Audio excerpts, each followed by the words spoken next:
വൈദികനാകുവാനായിട്ടുള്ള ആഗ്രഹത്തോടെ സെമിനാരിയിൽ ചേർന്ന ആ നിമിഷം മുതൽ ദൈവത്തിൻ്റെ അനന്തമായ കൃപ കൊണ്ടാണ് എൻ്റെ ജീവിതം മുന്നോട്ട് പോകുന്നത്.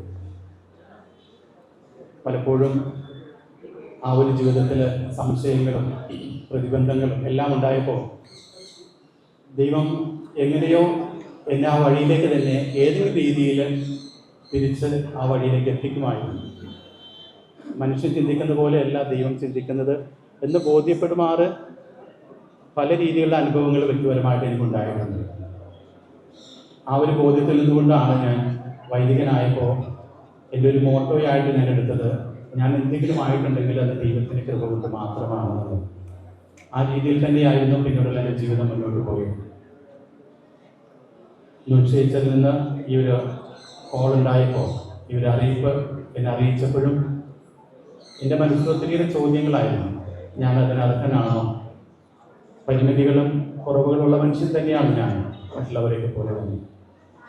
ആ ഒരു ദിവസം പ്രാർത്ഥനയിൽ ഞാൻ ചെലവഴിച്ചപ്പോൾ എനിക്ക് ദൈവം തന്നെ എനിക്ക് മനസ്സിലാക്കി തന്നത്, ദൈവത്തിൻ്റെ കൃപയുണ്ടെങ്കിൽ ഏതൊരു അവസ്ഥയിലും അതിനെ തരണം ചെയ്യുവാനായിട്ടും ധൈര്യസമേതം മുന്നോട്ട് പോകാനായിട്ടും എനിക്ക് സാധിക്കുമെന്നുള്ളൊരു ഉറപ്പ് എൻ്റെ മനസ്സിൽ ദൈവം എനിക്ക് തന്നു എന്നുള്ളതാണ് ആ ഒരു ദിവസത്തെ പ്രാർത്ഥനയിൽ എനിക്ക് അനുഭവപ്പെട്ടത്. ആ ഒരു മറുപടിയാണ് പിറ്റേ ദിവസം നുൻഷോനോട് ഞാനൊരു സാധാരണ ഒരു അച്ഛനാണ്, എന്നിരുന്നാലും ദൈവം ആഗ്രഹിക്കുന്നെങ്കിൽ തീർച്ചയായിട്ടും ദൈവം ആഗ്രഹിക്കുന്ന ഈ പദവി ഏറ്റെടുക്കുവാൻ ഞാൻ തയ്യാറാണ് എന്ന് ഉറപ്പോടുകൂടി ഞാൻ പറഞ്ഞത്. അതിൽ ഞാനടങ്ങുന്ന ഈ കൊച്ചു രൂപതയിലെ അച്ഛന്മാരുടെയും ജനങ്ങളുടെയും എല്ലാവരുടെയും പ്രാർത്ഥന കൂടി പ്രതീക്ഷിച്ചുകൊണ്ടാണ് ഈ ഒരു ദൗത്യം എനിക്ക് നിർവഹിക്കാൻ സാധിക്കുമെന്നുള്ള ഉറപ്പും വിശ്വാസവുമാണ് ഞാൻ ആ മറുപടി മാർപ്പാപ്പയ്ക്ക് നൽകിയത്.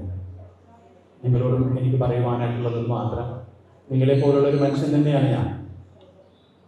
എന്നാലും ദൈവകൃപയുണ്ടെങ്കിൽ തീർച്ചയായിട്ടും ഒത്തിരി നല്ല കാര്യങ്ങളും അത്ഭുതങ്ങളൊക്കെ ചെയ്യാൻ നമുക്ക് സാധിക്കും. ദൈവം നമ്മുടെ ഒപ്പം സഞ്ചരിക്കും. ആ ദൈവാശ്രയ ബോധത്തോടെ നമുക്ക് ജീവിക്കാൻ സാധിക്കണം എന്നത് മാത്രം.